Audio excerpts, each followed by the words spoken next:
You're watching and listening to Peak to Pitt, Allie Peak, TJ Pittinger, talking all things FSU and Florida in the college football off season. Got a little product placement here with the Chick-fil-A.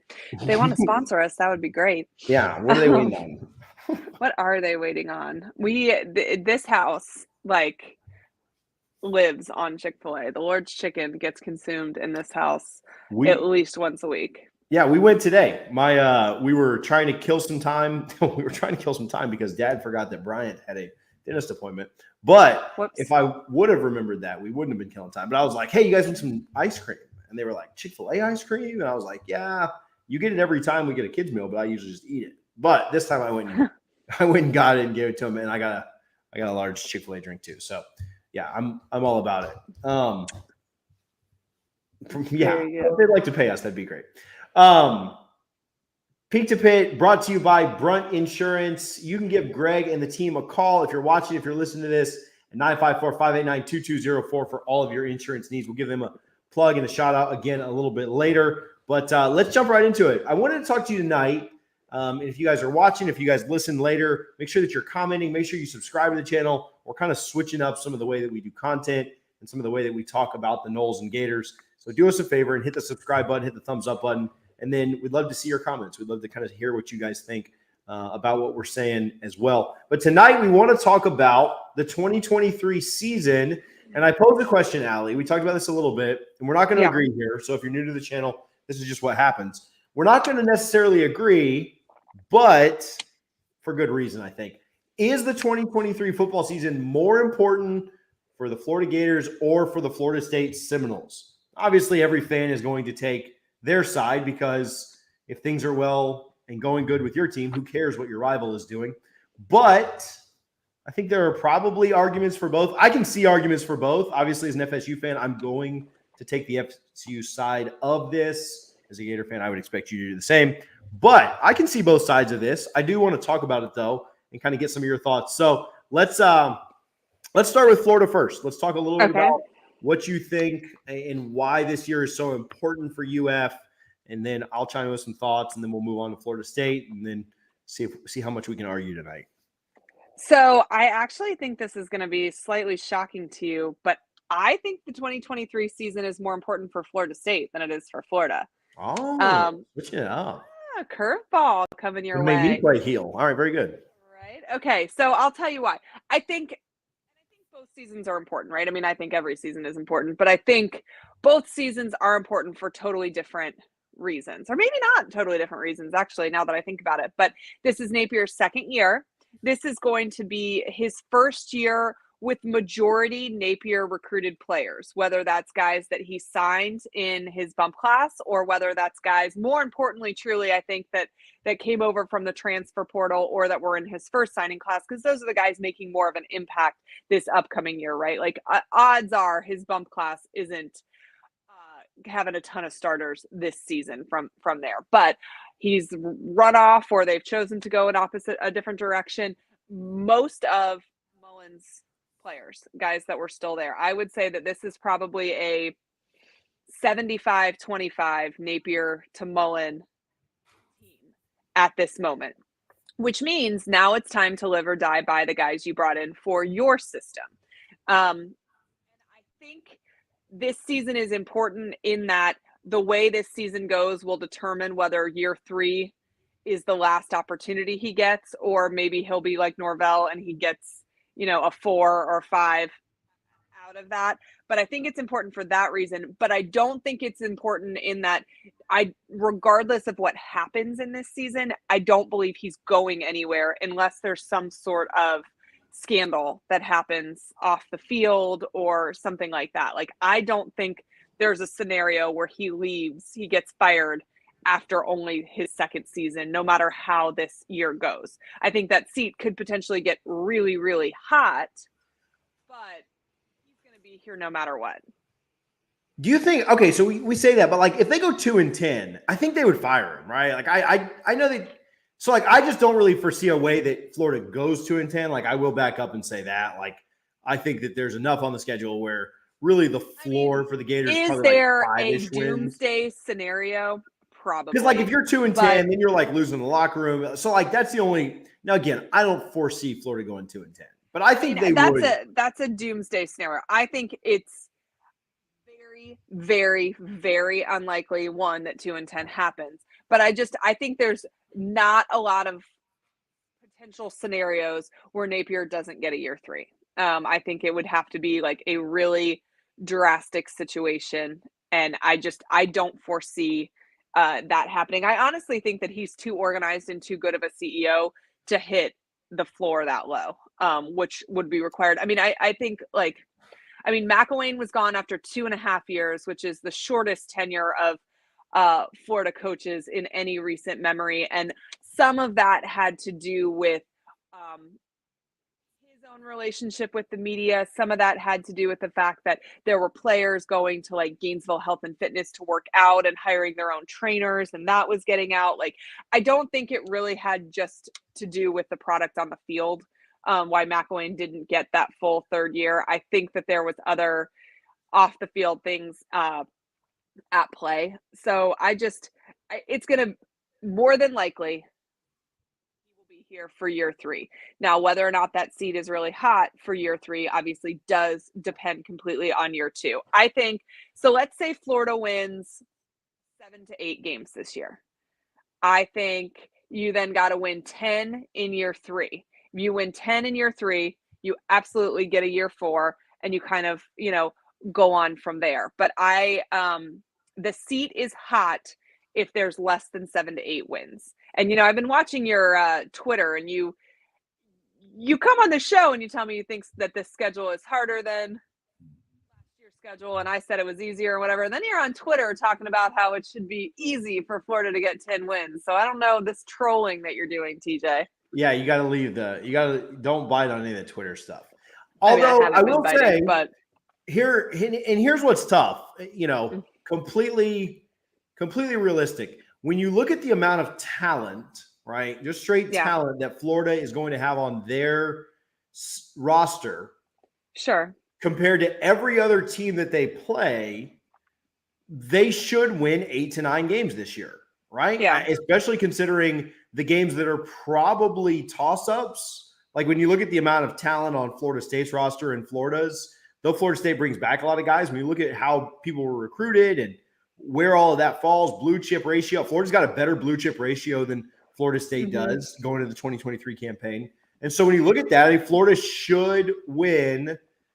Yeah, but when you look at talent on a roster, like Florida shouldn't be losing to Florida shouldn't be losing to the Kentuckys of the world, and they shouldn't be losing to the Vandys of the world. And if you literally just flip those two, Florida gets to 8 wins regular season, and they probably care more about their bowl game and may get to 9 just last year. And so, I don't think that that's a wildly outrageous take, that you just need to beat the teams that you need to beat. Like, Florida should not lose to acceptable losses to me for Florida this year are Georgia. I think LSU is an acceptable loss. I don't know that Tennessee is. Utah is probably an acceptable loss. Like, I think that game is fine if Florida loses that first game of the year out in Utah. And then I think Florida State's an acceptable loss, but I think that's a game that Florida should be in. And so I think you're looking at like 3 games where you'd say, okay, yeah, Florida could lose these games, and I don't like, they can't lose to Arkansas. They can't lose to Kentucky again this year. They can't drop one to Missouri. They can't drop to South Carolina, which they did a good job against them last year. So, like, when you look at the amount of talent that Florida has, they need to win these games. Well, so then that's an issue. The example that you brought up with Florida State, when you're saying Florida has more blue chip talent, they do. But when you look at a team that is now going into that'll be year 5 for Norvell. It's completely his guys, completely his system. I think that there is the difference between a very talented team that is just learning how to play together under this coach than Florida State playing under the same coach for the last 5 years. I mean, I think that is not a great example. Now, should Florida beat Missouri every time? Yes. Kentucky every time. Vandy every single time. I think all of those things are true. South Carolina will be interesting because they were really trending upwards towards the end of the year. So if they pick up right where they left off, then I think that it is totally in the realm of possibilities that South Carolina is in that game. I think that that team is trending in the right direction. So, will they start the season at that same place? I don't know. Time will tell on that. But I think that South Carolina is an incredibly talented team that Florida has historically had problems with. Yeah, tough game. Here's what's tough, right? You look at South Carolina as a trap game. It is. Yeah. I mean, here's what's tough. And I agree with you to an extent that there's a difference between Florida State and Florida because those guys have been in Norvell's system for longer. He's been their coach, whatever, all that stuff. That might be true with Florida State, but then you look across the SEC to LSU, and that argument doesn't hold up as much, right? Because those guys, LSU has had higher ranked talent for the last 10 years than Florida. So yes, do they have a new coach? They absolutely do. But if you're like, the talent on LSU's roster is still better than the talent that's on Florida's roster. If you're looking at roster as a whole. I want Florida to beat LSU, but I think that that's a different. LSU is different than looking at Arkansas, than looking at Vanderbilt, than looking at Missouri, than looking at even South Carolina, and even getting to Tennessee. I definitely think they're different. And here's what I would look at when you look at the total team composites, right, which we've talked about in the past. LSU was 8, Florida was 14, and Florida State was 17. So they were all within about 9 spots, right? Yeah, but and you're the person that talks about the big gaps between. Right. I know it's a big difference, but like when you look at the totality of college football and there's 130 teams, 9 spots at the top of college football. Legitimately have a spot in playing in a playoff or, their conference championship or whatever else. It's not that many. Well, we're talking about not 17. We're talking about 3 teams that all played each other within 1 score. LSU and Florida State, 1 score. Florida and Florida State, 1 score. LSU and Florida, was it 10 late? But I think it was like a 1-score game until maybe LSU kicked it. So, we're not talking about teams that are well above, but Florida was the team that came out on the losing end of really, really close games last year, right, between both those teams. And so that's where I think Florida, again, I'm not saying they need to beat LSU next year. I think that that's probably a game that, going into Baton Rouge, they probably end up dropping. But I do think Florida is going to be the more talented team in Billy's second year with his players probably 7 times this year. So sure. If you think, I think that's a fair statement. Georgia, Utah, LSU, Florida State. And then Tennessee's maybe a question mark. So I think you need to win 7 or 8 games. And then you probably need to find a way to upset somebody. You need to find a way. That's what college football, you got to find a way to upset somebody you're not supposed to. Florida actually did a good job with that last year by beating Utah week 1. They just never really capitalized on it and kind of let things slip away. Florida State did a good job of that last year, week 1, beating a team that they weren't supposed to beat. But I think that's something that Florida needs to get to, is that 8-9-ish win mark. Florida, looking at Florida's schedule, outside of Georgia, where I still think that there is a massive talent gap, Florida should be in every single game on their schedule next year. Does that mean that they win them? Obviously not. But I think looking at the schedule, I don't think that there is on there outside of Georgia where it's not going to be a dogfight. But honestly, looking at it, I do think there's an outside possibility Florida's going into Georgia 7-0. I think the biggest question mark on the first chunk of the season is a toss-up between Utah and Tennessee. Florida opens with Utah. They can go to Salt Lake, walk away with a victory. They come home and have McNeese State. That means that they're going into Tennessee in Gainesville 2-0, having beat a ranked Utah team at that point. Hooker, no matter how fast his recovery is not going to be back by week 3. So you take care of business there. Week 4, you get Charlotte. That should be a no-brainer. Week 6, you get Kentucky. That game is in Kentucky, which is another one of those, Florida plays them close all the time. Could be a trap game, but you beat Kentucky. The next week, you've got Vanderbilt. You should take care of business at Vanderbilt. Then you've got South Carolina. It's in Columbia. So again, it's a tougher place to play. It's a place that Florida struggled in the past, but you get through there, you're going into Georgia 7-0. I think the second half of the season, the way that it is lined up is tougher. You have Georgia, you should beat Arkansas, but then you've got LSU, you should beat Missouri, but then you've got Florida State. So your biggest challenges are the second half of the season, which I think kind of bodes well for a team that is going to be figuring things out with each other, that is talented, but is going to have to figure out, do we gel? Do we fully get the system? Do we buy into what's going on? And if you're going to have a nice season, you want those bigger games in the second half. Yeah. I mean, again, shocker here. I don't know that I agree. I think there are a lot of challenges in that front half too. I don't remember LSU ever being this late in the season. It's November 11th, which is crazy because it is always the first week of October-ish.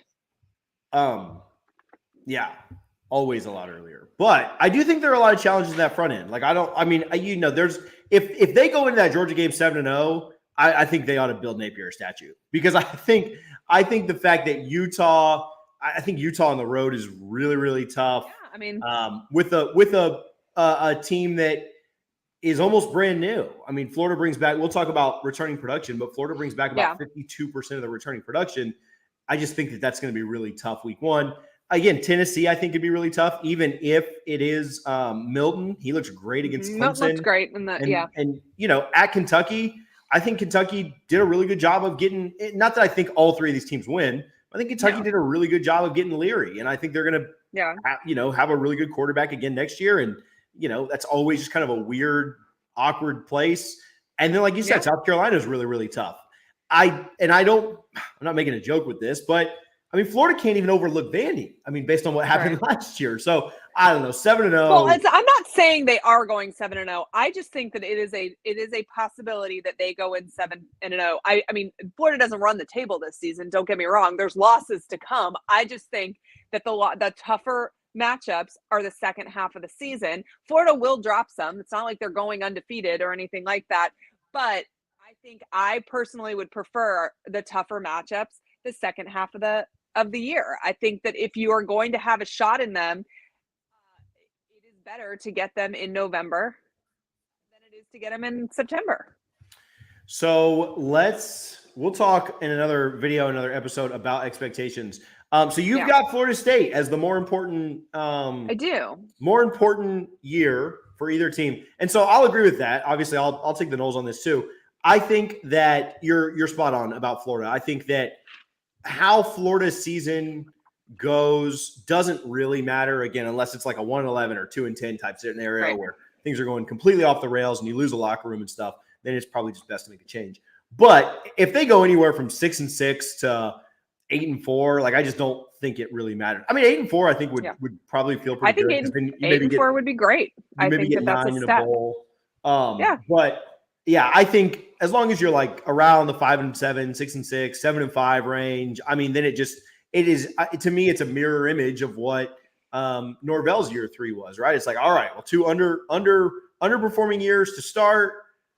We need to be better year 3. And, Florida State was able to do that, and it would be on Billy to make sure that 2024 was better for UF. So, yeah, I kind of agree with that. I don't think the year, not that it doesn't matter, but I think he's still got the pass. Unless things just go crazy, he's still got the pass.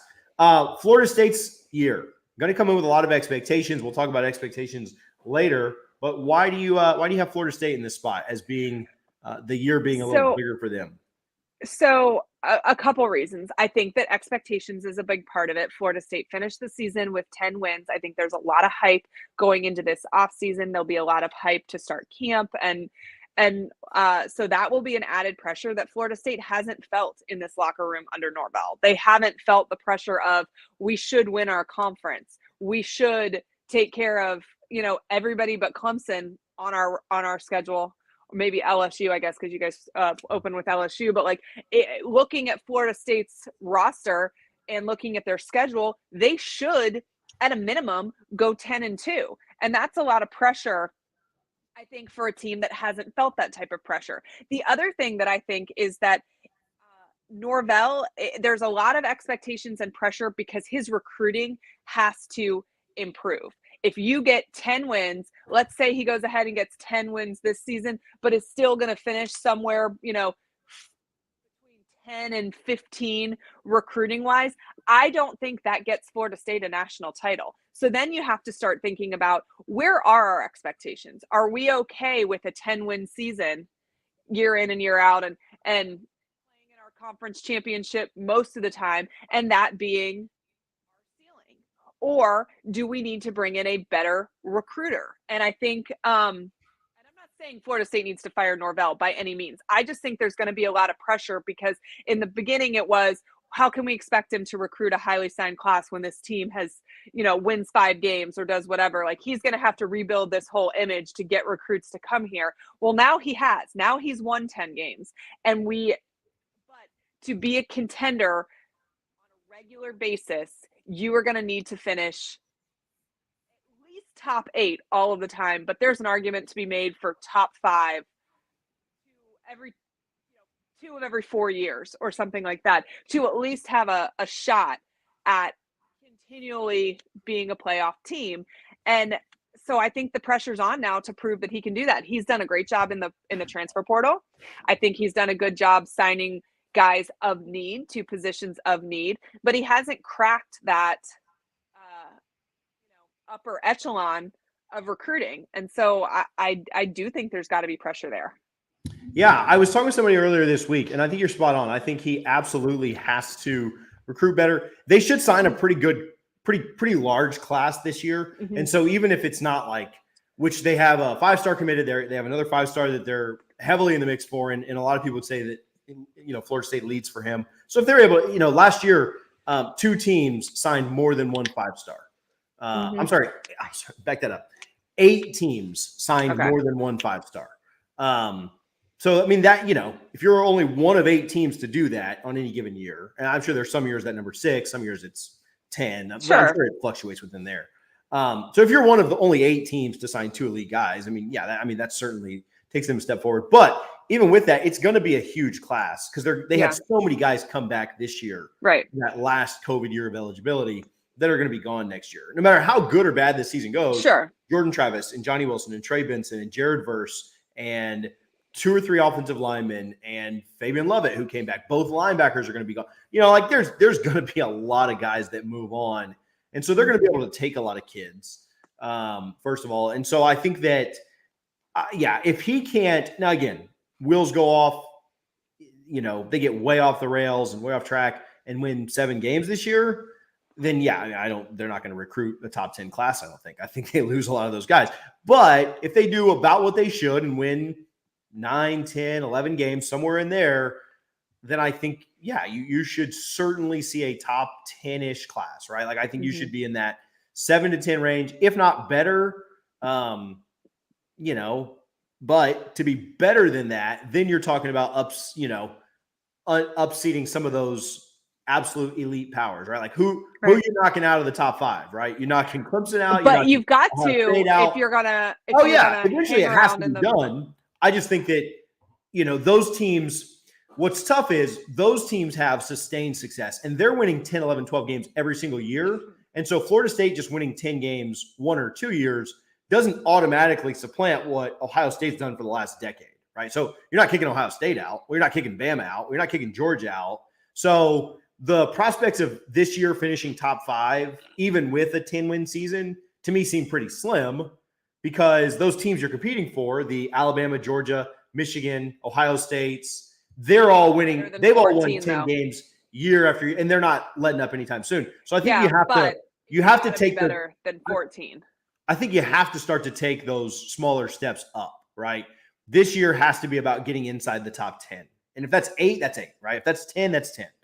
Then it's about moving up. Can next year, can the 25 class be closer to 5? Can it be at 6, right? And then if you've won 10 finish with the top 10 class continuously, you're going to finish with 10 wins pretty consistently, sure. Which is, a step in the right direction for sure. You've got to really screw things up to not. So, I think that's where they need to be. I think that, that's a big pressure situation. I think the other side of it is, like you said, Norvell has never had to motivate people with expectations. And this is what I had a couple conversations about this week. Somebody asked me, if you're Norvell, how do you keep the expectations in the news and the media and the press clippings and everything that everybody's having to Everybody's saying, how do you keep that out of your players' minds? And here was my take. I want to get your take on this.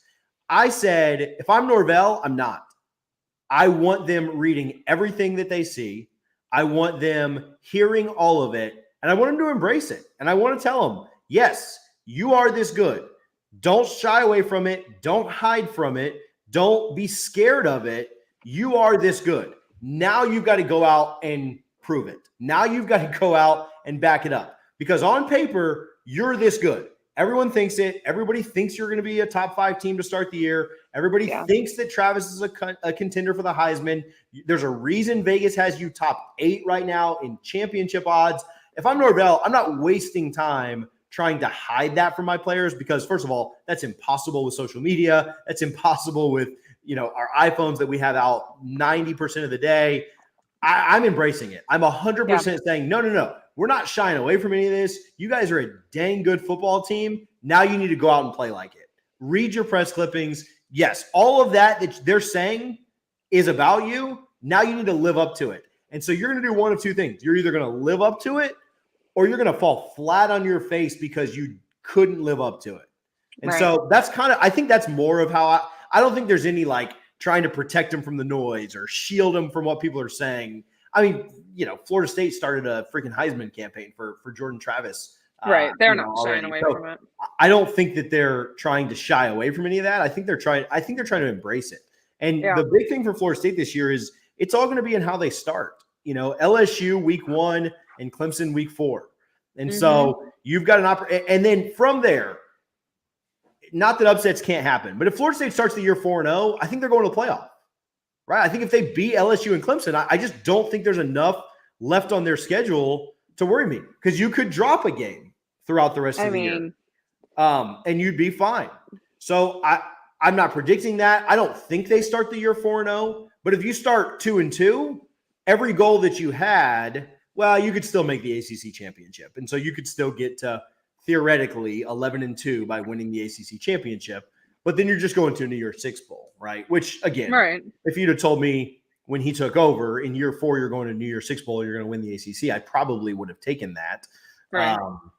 But I think that it's all about how quickly they start because it's all right there in front of you. You don't get Clemson in late October like you normally do. And so you have a lot of time to continue to build hype. It'll all be either realized or kind of extinguished pretty early. So thoughts on all that? Thoughts on embracing the hype and then so I would definitely not pull the the way the Kansas City Chiefs presented themselves this year was so annoying to me.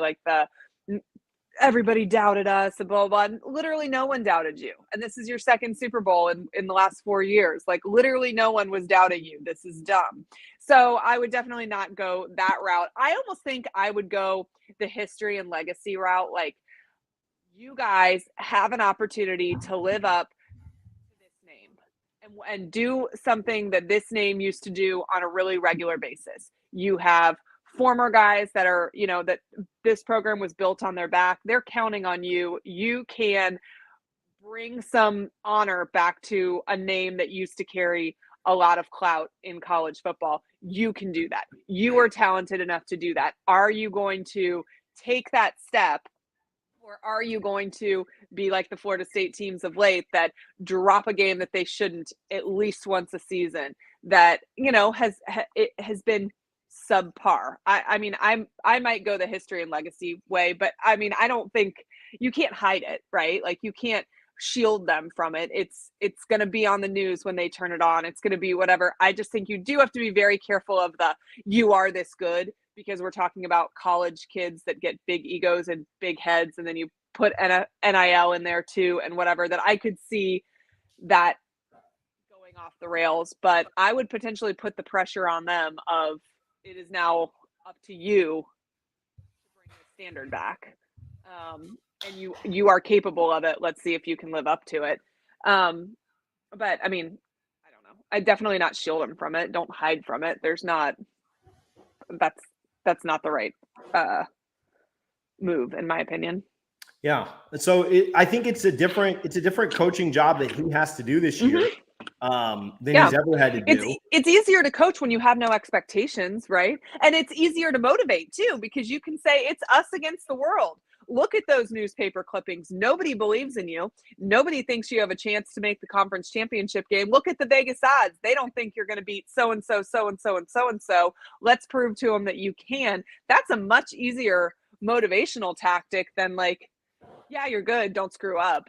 Yeah, because when you lose those games, nobody cares, right? Hey, you were supposed to lose this game anyway. You lost to Clemson. I mean, we've all played this game, at some point or another, but you lost to Clemson by 6. Hey, good job. You haven't beat them in 7 years, but at least this year you kept it close, right? Like, I'm sure that's not what Norvell was saying in the locker room, no, but like, you Clemson is happy to sneak away with this one. Yeah, you guys gave absolutely. it your all. You were in it to the last second. I am proud of the effort you put forward. Next year it's one we play are away, so close. for sure. Yeah.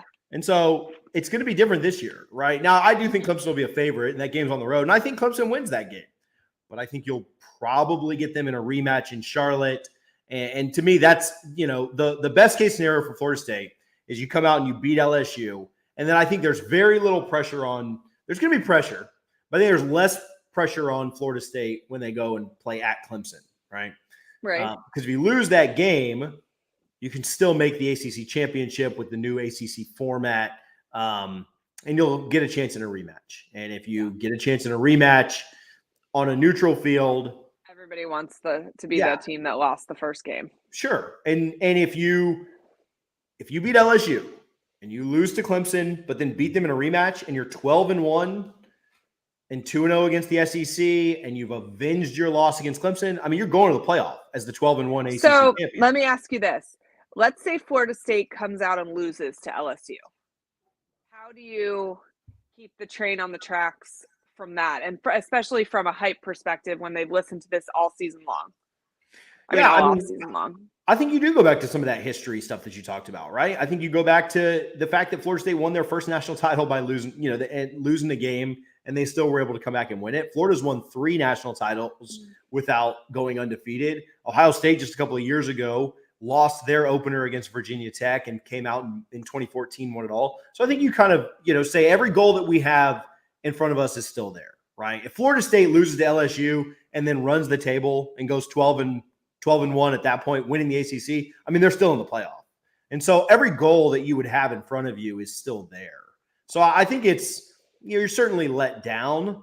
But, I mean, just last year, LSU lost to Florida State in week 1, and they still made it to Atlanta and still made it to the SEC. Well, I mean, making it to Atlanta has nothing to do with losing week 1 to Florida State, though. Well, I'm just saying, I think the goals that Florida State's first goal this year is to make the ACC championship. Make it to the ACC, right? And so LSU was able to do that last year. They lose an out-of-conference big hype game, and they still came out and upset Bama later in the year. And so I think that would, the focus would shift. Hey, we lost to LSU. We need to go out and beat Clemson now, right? If you lose that one, I think you still have a chance to make the ACC championship. You could still, at that point, you could still win the ACC by winning out and then beating Clemson in a rematch. And then at that point, you're potentially, right, if you win all your other games, you're 10-2.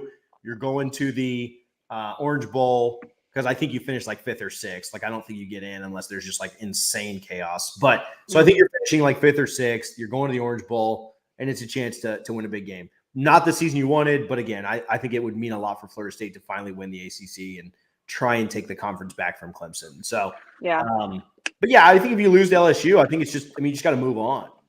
Florida State's done a really good job of bouncing back, and they, I think they did a good job of bouncing back last year after losing. They lost that Wake Forest game, and I thought they played really, really well in that first half against NC State, and then just kind of bone. But it wasn't like they lost that NC State game because they didn't get up for it, right?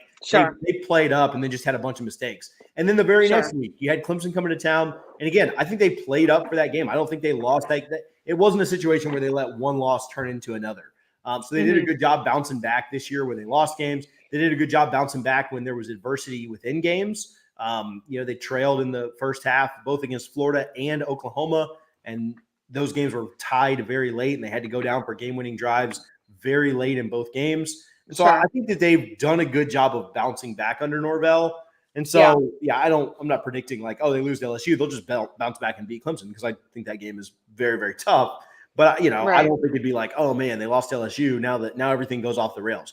Fortunately, after LSU, they've got a pretty easy game against Southern Miss. They should win that. And they go on the road to BC. They should win that, really, no matter what. I mean, I think they could win those games with their backup quarterback in. So, they're going to be 2-1 at worst heading into Clemson. I think that'll be College Game Days weekend, just looking at the other games that are going on.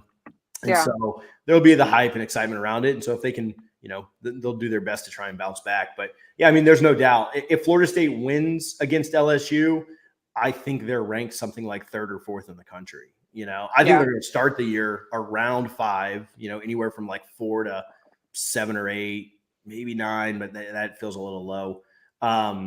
So I think they're going to start around 5. And if they win that game against LSU, I think you're going to be looking at a top 3 team in the country. If they beat Clemson 2 weeks later, I mean, yeah, they'll certainly be entrenched in that number, in that top 3, somewhere in there if they start 4-0. So we'll see. Yeah. It's going to be interesting. I cannot wait. It is. Unfortunately, we got a long time till the season starts, but I'm interested for spring ball to start up to kind of see what these teams look like, with the transfers in, with some young guys in. It's going to be a fun off season. I think it will. If you guys watch this, if you listen to it, make sure to do us a favor and hit the thumbs up button here on YouTube. Make sure you're subscribed. We'll try and keep doing this on Wednesday night if that works well for people.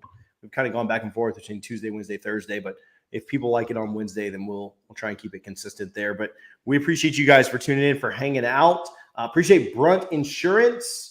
You can give them a call at 954-589-2204 if you have any insurance needs anywhere in the great state of Florida. Home, car, boat, motorcycle, RV, trailer, whatever you're looking for. Greg is a Florida Gator. Don't hold that against him, but he will talk college football with you, and then he'll save you some money on car, home, whatever kind of insurance you may need. BruntInsurance.com works, or again, you can call them at 954-589-2204. Allie, you have anything before we wrap up? Anything else you want to talk about? I think that's about it. All right, that's all I've got. Tune in next week so we can hear Allie tell you guys how Florida State's going 12-0. And win it Florida all. State. Ooh, I will be. Yeah, that's what I meant. I will be. You think I'm unbearable now? You think 10 wins? I know. But you did get like 3 years. You are unbearable. Of being better than us. So I know, but you were unbearable during that time too. So I was very well versed in how to spin. I feel like Barry Sanders sometimes, just spinning around the. I know you did have some good spin, and so it's interesting to hear your takes now versus then, but that's okay. So I think next week we'll talk about. I think we'll talk a little bit about the returning production, what things look like, and then I think we'll kind of start to move into some spring talk after that. So appreciate you guys for hanging out. Appreciate you guys for tuning in. Again, make sure you're subscribed, hit that thumbs up button, chat with us down in the comments, and we will talk to you guys soon. Go Noles. Go Gators.